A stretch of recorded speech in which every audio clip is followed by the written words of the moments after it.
Olá, vamos aprender mais um pouco? Aprendendo sempre, cada semana, mais.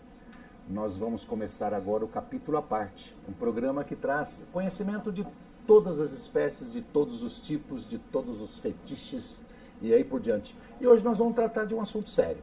Nós vamos tratar de um assunto sério porque lida com o emocional das pessoas e uma parte, muitas vezes não, sempre triste, do emocional da mulher. Nós vamos conversar com a Larissa Lupe, que é psicóloga, idealizadora do grupo Do Luto à Luta, que surgiu através desse grupo, depois de ter muitos contatos e muitas pessoas participando e dando seus relatos também, culminou com o livro Histórias de Amor, que é da perda gestacional e neonatal. Esse livro, na verdade, não tem um autor, ela é organizadora desse livro, né? Tem vários autores. Bom, tudo bem com você, Larissa? Olá, tudo ótimo. Eu gostaria primeiramente de agradecer, né, imensamente o convite para estar presente aqui hoje, né, com vocês. E é uma honra para a gente poder falar do nosso livro. O nosso livro, na verdade, ele surgiu a partir dos inúmeros relatos que a gente recebe com muita frequência, né, dos nossos seguidores, contando, desejando quebrar, né, quebrar o silêncio e o tabu sobre a sua dor, né, o seu luto, contando as suas histórias, né, sobre a perda do seu filho. Esse livro saiu do forno. Isso, ele é bem recente. Ele foi lançado no ano passado, no dia 15 de outubro, que é o Dia Internacional de Sensibilização à Perda Gestacional e Neonatal. Então, no mundo inteiro, as pessoas fazem homenagem aos filhos, né, nessa data. Então, por isso que a gente escolheu esse dia tão simbólico, tão representativo, para a gente lançar na nossa sede, que é no Rio de Janeiro, onde nós temos encontros presenciais, mensais também, de apoio às pessoas que vivenciaram esse drama. A gente atende não somente as mães, né, que vivenciaram o drama da perda, mas também todos aqueles que se sentem diretamente afetados pela dor dessa perda. Porque a gente percebe o quanto que muitas das vezes a mãe deseja, né, precisa desse apoio, né, presencial, desse acolhimento, se sentir empoderada, né, se sentir escutada, respeitada, autorizada e validada no seu luto, mas muitas vezes ela precisa ir com alguém, né? Essa pessoa serve como uma espécie de retaguarda, né, de bengala, entre aspas, né, para ela conseguir se apoiar e fazer o movimento de chegar até a gente. Então, a gente surpreende bastante, né, com relação a esse acompanhante dessa mãe, que é uma pessoa totalmente sensível a essa dor, que também vivenciou essa perda, né, junto com ela. Na grande maioria das vezes é o pai. Parece que só a mãe é sensível, né? É importante frisar que esse livro, Histórias de Amor, na perda gestacional e neonatal, ela tem como organizador, esse livro tem como organizadoras a Larissa Lupe, a Clarissa Lupe, que é a irmã gêmea da Larissa, certo? A Flávia Camargo e a Raquel Cury, certo? São as 4 primeiras que fizeram relatos sobre a sua experiência. Todas elas têm a mesma experiência? Isso. De perda neonatal? Isso, exatamente. O que nos liga, né, nos conecta, é justamente a dor da perda. Mas a gente, com esse livro, a gente teve muito claro, né, o nosso objetivo principal, que era passar a mensagem, quanto que a gente acredita que por trás de toda história de dor, né, existe uma linda história de amor. Então, Deixa eu te fazer uma pergunta aqui. Existe a questão da criança que é abortada, ou seja, ela não chega no seu período natural de nascimento, então houve ali um falecimento, né? As crianças que nascem mortas e as crianças que morrem alguns dias ou meses pós-nascimento. Todos eles englobam essas histórias ou é especificamente de uma parte disso? Então, não sei se eu entendi claramente o que você disse, mas a perda gestacional está justamente relacionada com o que você colocou. É uma perda que acontece a qualquer momento durante a gestação. Durante a gestação. Até o 9º mês de gestação. Geralmente, o mais comum é a perda acontecer de forma que a gente conhece como aborto espontâneo. No caso da criança morrer alguns dias pós-nascimento, entra também nesse... Aí entra como perda neonatal. Ah, tá. Então, por isso que a perda gestacional é durante os 9 meses. Isso, e a neonatal é pós-nascimento. É pós-nascimento e é considerado até, se não me engano, até os primeiros 45 dias de vida. É considerado neonatal. A partir disso, não. Entendeu? A partir disso, aí a gente já não acompanha. Né? A gente tem esse nicho, né? O nosso público é esse, porque o grupo surgiu a partir de uma motivação pessoal, né? A partir da minha experiência com a perda do meu filho e da minha irmã gêmea, na mesma maternidade, no mesmo ano. E foi tanta coincidência, foi muito emblemático para a gente perceber a falta de preparo, né? De acolhimento da estrutura hospitalar, né? Como um todo, acho que independente do hospital ser público, né? Ou particular, e da sociedade em geral, né? E lidar com o nosso luto, que é um luto não reconhecido e não validado socialmente. Que a gente mais escutava, né, mais escuta até hoje, e os seguidores comprovam isso também, mandam mensagem pra gente com esse tipo de reclamação, mas não fica assim não, vocês são muito jovens, daqui a pouco vocês engravidam de novo. Para de sofrer, né? Para de sofrer, é rápido, é simples. Exatamente. Olha, para de sofrer, tá bom, desliga, parei de sofrer. É automático, né? É assim? É a nossa cultura, né? Não sabe lidar com a morte, né? Infelizmente, né? Acho que a morte na nossa cultura é um grande tabu, né? As pessoas, eu desejo que morre-se logo, né? Enterra logo, tem que morrer rápido, enterrar rápido, para superar logo. Você não pode, né, vivenciar a tristeza. E a tristeza faz parte do luto. Como elaborar o luto? Né, sem um espaço para você partilhar a sua tristeza, partilhar toda a sua dor, né, todo o seu sofrimento vinculado a essa perda. Né? É importante que para falar de conserto, para falar de melhoras, nós temos que falar do problema, né? Então, o livro Histórias de Amor, ele não fala especificamente de problemas, ele fala de como resolver esse problema, de como superar esse problema, como conseguir apoio para resolver esse problema. Entendeu? Esse problema, ele acontece na vida de qualquer um. Pode acontecer. Esperamos que seja cada vez menos ou um dia pare de existir esse problema. Mas acontece. Então o livro, ele é um relato de experiências de perda gestacional e neonatal. De quantas pessoas mais ou menos tem aqui? Nós temos 60 relatos. 60 relatos. E todas elas dizem como conseguiram superar, através de apoio, através de amigos, através de organização, através de grupos, como é o caso do seu grupo no Rio de Janeiro. Então, a grande maioria dos relatos são de mães que vivenciaram, né, a perda, tem relato de pai, de avó e de profissionais sensíveis à nossa causa, profissionais que acompanham o caso de perda gestacional e neonatal também, porque a gente quis essa visão técnica também, do apoio, do amparo, né? Como que ele acontece. E a gente tinha o objetivo de que o livro pudesse ser uma leitura leve. Então, a gente pediu para as pessoas que enviassem seus relatos, enviassem, claro que falando da dor da perda, não tem como não falar, mas a que dor falassem... fica praticamente, assim, embutida na história. Mas que falassem principalmente de como que cada uma conseguiu seguir em frente, como que elas conseguiram ressignificar essa dor. Transformar, que a gente brinca entre a gente, né? Transformar a luta em luta e dor em amor, né? Que a saudade é o amor que fica, né? E a gente partilha justamente a saudade, o amor pelos nossos filhos e a forma como a gente seguiu em frente. A nossa luta diária, né? Para seguir a vida, mesmo diante dessa dor tão forte. Larissa, eu vi aqui que está você e a sua irmã. As duas tiveram perda? Nós sua irmã duas. Gêmeas. A minha irmã... Foi o primeiro filho seu? Olha, foi muita coincidência, né? As duas na segunda gestação também. Nós duas tínhamos filhos. E a minha irmã perdeu, se eu não me engano, com 9 semanas de gestação, que é o mais comum, que é o aborto espontâneo, né? Que acontece até a 12ª semana. E eu perdi com 5 meses de gestação, que é mais raro, né? Que eu tive uma gestação atípica, né? Molar, que eles chamam. Que é considerado como se fosse uma doença, só que no meu caso... é mola parcial, tinha presença do feto. Tinha um bebê, mas junto com ele uma má formação celular desordenada, impedindo o desenvolvimento dele, que aí ele veio a falecer com 5 meses de gestação. Entendeu? Você tem ideia dos números que acontecem no Brasil? Então, a gente... De perda gestacional, neonatal? Exatamente, é muito mais comum do que se fala, do que se imagina. Que a gente percebe o quanto que esse tema é um tabu. De nascidos. Então, a gente sabe que uma a cada 5 mulheres já vivenciou esse drama da perda gestacional. Né? Nossa, nós estamos falando em 20% das mulheres. É um número muito já tiveram esse...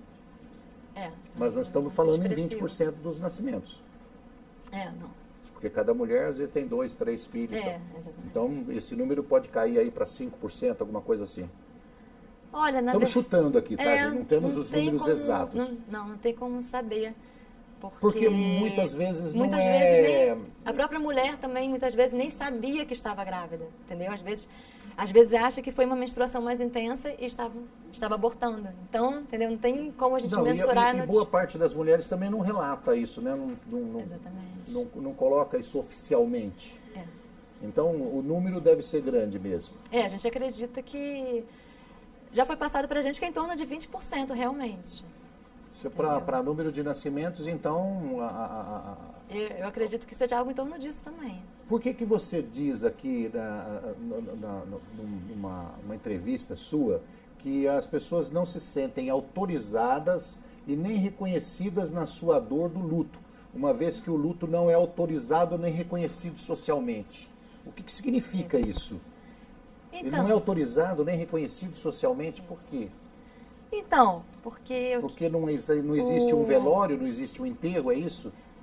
Muitas das vezes não, porque a nossa legislação prevê que somente a partir, se o bebê tiver mais de 500 gramas, ou a partir, se eu não me engano, da 22ª semana de gestação, que você pode, né, você tem o direito, né, a fazer um enterro, um velório para o seu filho e a fazer uma certidão, né, de óbito. Caso contrário, como no meu caso, né, que foi bem próximo, né, dessas 22 semanas. A partir de 22 semanas. Eu perdi com você 20 pode semanas. fazer dar o nome, quer dizer, deixar ele existir? Não, na verdade, você faz a certidão de óbito, mas na certidão de óbito não aparece o nome da criança. Isso é uma queixa que a gente recebe com muita frequência também dos seguidores. Aparece o termo natimorto. Aparece natimorto, filho de ciclano, beltrano, faleceu no dia... Só a mãe vai ter o nome dela porque a mãe já tinha um nome na cabeça. Exatamente. Eu tenho um caso desse na família. A minha mãe perdeu o primeiro filho, né? E até hoje, com 3 meses de gestação, e o nome dele era José Aparecido. Nunca foi reconhecido também. Então, eu acho que a maior parte das pessoas tem uma história dessa. Nós vamos para um rápido intervalo, nós vamos voltar a conversar com a Larissa a respeito desse assunto que é muito importante.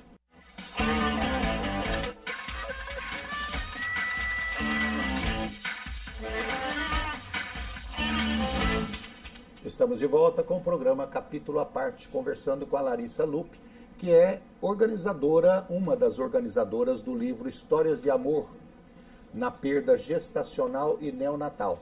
E ela também é fundadora do grupo do Luto à Luta, que é um grupo que está na internet, né? Está no Facebook, está no Instagram, está aí rolando o mundo. Dá um endereço para mim, vai. A gente tem um endereço de contato, que é o nosso e-mail, que é o contato do lutaluta@gmail.com. E tem também o endereço... Instagram, vai lá. do Instagram, que é @do_luto_a_luta. Para quem quiser nos acompanhar. Mas é bico, quem conhece de internet, entra lá, procura do Luto à Luta, aparece tudo já, né? É assim, rapidinho. Eu não consigo achar, porque eu não conheço de internet. Eu sou da época da datilografia, sabia? Então, mas o molecada de hoje acha tudo. Bom, o livro Histórias de Amor na Perda Gestacional e Neonatal nasceu da experiência da Larissa, como explicamos no primeiro bloco, da perda gestacional, certo? E da irmã dela também. A partir de uma reclamação na internet, ela não teve resposta do hospital, mas juntou-se a ela centenas de pessoas fazendo seus depoimentos. Todas elas reclamavam mais ou menos a mesma coisa, ou seja, a questão da não atenção ou não comprometimento, ou talvez o não treinamento das pessoas dos hospitais para tratar com esse assunto? Então, a grande maioria das cases estavam relacionadas a isso. Na verdade, a falta de humanização, né, no trato mesmo com os casos de perda gestacional neonatal. E, na verdade, a gente, por exemplo, nos nossos casos, a gente vivenciou o drama com danos secundários adicionais, desnecessários, evitáveis, que a gente considera como constrangimentos desnecessários, né? Que tanto eu como a minha irmã, a gente entrou no quarto com uma cegonha na porta, A gente foi recebido pelo maqueiro com parabéns, a gente recebeu o kit de boas-vindas, né, da maternidade, com lembrancinha, né, do bebê, funcionário que entrava perguntando pela criança, tudo isso fazia com que a gente percebesse, né, a falta de acolhimento, de empatia. Não entendi. Você estava entrando no hospital para fazer um aborto. Exatamente. E os funcionários não perguntaram o que você estava fazendo lá. Receberam como se você tivesse ido ganhar neném. Bom, isso Exatamente. E essa é a grande maioria das queixas. Uma falta de sensibilidade incrível, né? Enorme. Então, justamente, por isso que a gente criou o grupo. Porque a gente sabe que não tem como a gente evitar que outras pessoas vivenciem o drama da perda. Mas a gente deseja, sim, evitar que as pessoas vivenciem esse drama com essa falta de preparo, né, de acolhimento, com esses constrangimentos, esses danos secundários que a gente vivenciou. Entendeu? Você sabe, Larissa, eu fico pensando aqui com meus botões que a gente não pode nem xingar o pessoal. Porque a boa vontade deles em te receber, falando, nossa, você está vivendo o melhor momento da sua vida, e os funcionários estão ali para te dar presente, para te fazer carinho, para te afagar, nossa, maravilhoso, e de repente você está numa situação completamente adversa, né? E eles não receberam treinamento para isso, não receberam a informação, olha, pergunta primeiro, caramba. Mas justamente por isso que a gente fez essa petição online no site da petição pública, reivindicando coisas simples, né, para as maternidades, como, por exemplo, um tipo de identificação diferenciada, né, para essas mães, justamente para todos os funcionários, né, dos hospitais saberem, né, do que se trata aquele caso. Entendeu? Que aquela mãe está vivenciando o drama da perda gestacional neonatal. Quando a pessoa entra no hospital, fora a pulseira, a pessoa entra no hospital, ela não passa por uma pré-agenda ali, ou ela não passa por um cara que vai fazer uma entrevista com ela, dizer, por que você está aqui, passa por um médico que vai dar a primeira assistência. Então, quer dizer, essa informação tem que correr rápida. Mas a gente sabe que na prática acho que tem uma falha gigantesca na comunicação entre essas pessoas. Existe um elo da corrente que está quebrado. Por isso que a gente pensou nesse tipo de solução, né? Uma identificação diferenciada para essas mães para evitar esse tipo de constrangimento. Que ela receba parabéns erroneamente e isso intensifique ainda mais a sua dor. E a gente reivindicou também, por exemplo, um espaço mais afastado, né, para esses casos de perda gestacional, que essa família não precise ficar lado a lado das outras famílias que estão recebendo seus filhos com vida ouvindo chorinho de bebê, como foi o meu caso da minha irmã também. E aí a gente sentiu o quanto que é constrangedor para ambos os lados, né? Que eu tinha que sair do quarto, né, para caminhar. Os funcionários também se sentiram constrangidos. Com uma orientação da médica, e ao caminhar, né, no corredor, eu me deparava com outras famílias, né, com seu filho no colo, que era o que eu mais queria, né, naquele momento, e eu com o colo vazio. E aquelas famílias ficavam constrangidas ao me ver, né, com o colo vazio. Acho que elas percebiam o que estava acontecendo, mas não tinham coragem de perguntar. Então, elas não conseguiam vivenciar essa alegria, né, na sua plenitude, e eu não conseguia externalizar minha tristeza também, na sua plenitude, né, porque eu ficava constrangida pela presença, né, daquele casal que estava tão feliz também.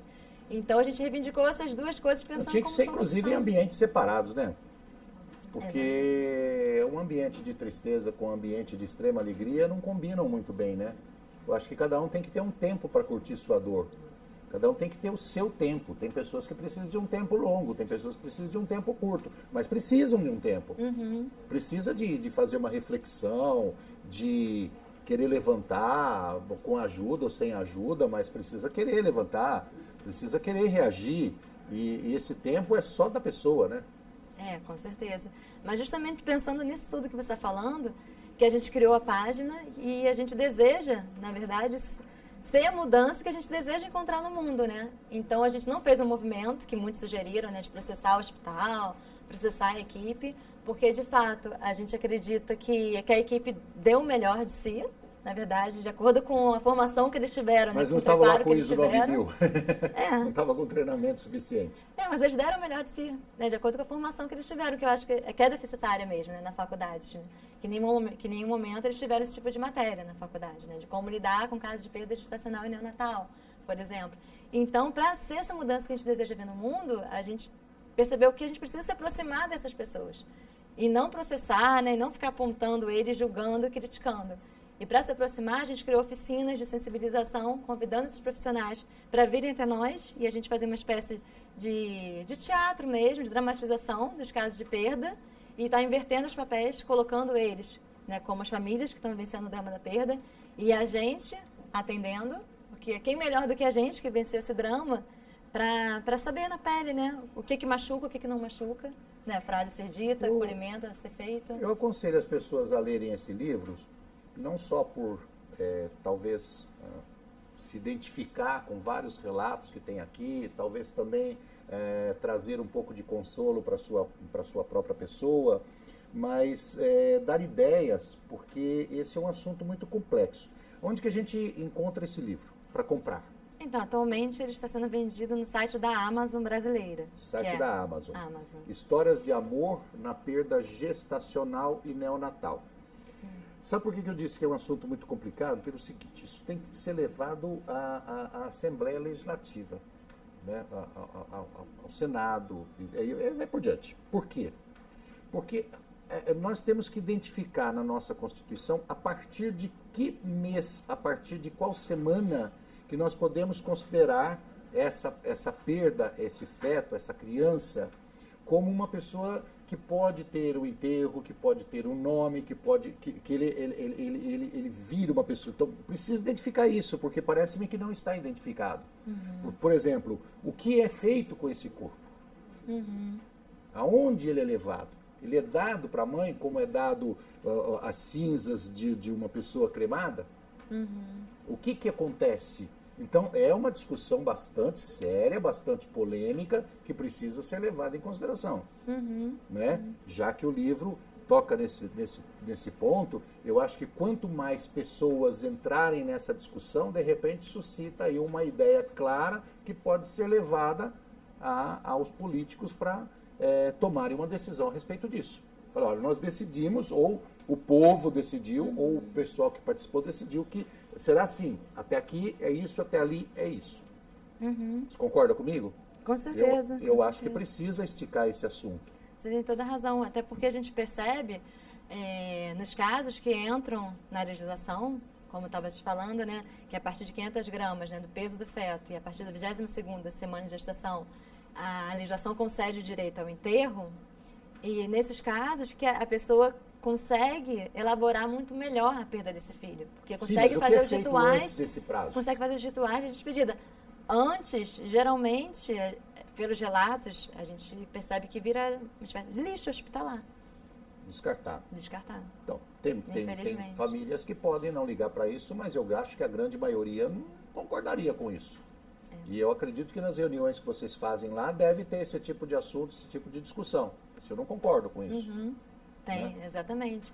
Até porque a gente pesquisando, a gente descobriu que existem várias ONGs no mundo inteiro e que eles falam da importância, né? Da importância de você empoderar o casal para que eles possam se despedir do seu filho.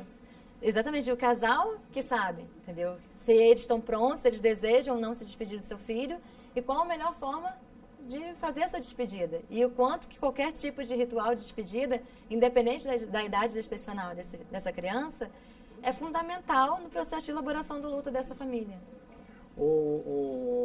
Larissa, os hospitais, de uma maneira geral, têm grupos de psicólogos para te dar um atendimento depois do fato? Então, a gente já recebeu... Porque o começo da sua chegada eu vi que foi uma tristeza, certo? Uma gafe geral, para não falar outra coisa, certo? Agora, existe um psicólogos que façam atendimento? Então, existe o trabalho, que é belíssimo, né, de psicólogo hospitalar, mas, por exemplo, infelizmente, eu e minha irmã não tivemos esse tipo de suporte, né, no momento da nossa perda, que era o momento que a gente mais precisava, e a gente escuta com frequência, né, esse tipo de queixa também, de várias mulheres, famílias que não tiveram esse suporte, mas também, em contrapartida, a gente percebe que não dá para culpabilizar os psicólogos, porque muitos relatam para a gente que eles são únicos na sua unidade hospitalar e eles têm que ficar na UTI, cuidando, né, dando assistência, né, emocional para as famílias. Falta do hospital contratar mais gente. Exatamente. O seu grupo, ele faz atendimento tanto pela internet como presencial, no Rio de Janeiro, certo? Então, aí vocês dão esse atendimento que o psicólogo deveria atender. Uma última pergunta. Quando a pessoa faz um aborto não espontâneo, um aborto provocado, ela entra nesta... depois, Por que eu estou perguntando? Porque pode vir um arrependimento depois. Entra nessa questão? Entra como perda? Então, a gente já recebeu relatos nesse sentido e postamos na nossa página, mas a gente nunca recebeu ninguém presencialmente, né, nos procurando, pedindo esse tipo de suporte. Mas deve vir o arrependimento, né? É muito comum. Nós conversamos com a Larissa Lupe, que é uma organizadora do livro Histórias de Amor na Perda Gestacional e Neonatal, um livro bastante importante que toca de um tema polêmico, dolorido, né? Foi dolorido para você. Eu agradeço o seu trabalho, agradeço que o tombo serviu para você se levantar mais forte, mais aguerrida, com vontade de ajudar pessoas. Agradeço a você por ter vindo aqui também conversar com a gente, falar um pouco mais a respeito do seu livro. Eu que agradeço todo o seu carinho, o convite, a sua sensibilidade, né, e nos chamar para conversar e dar tanto valor e importância à nossa luta. Muito Obrigado a você de casa que esteve conosco no programa Capítulo à Parte. Nós te esperamos na próxima semana. Um abraço e até lá.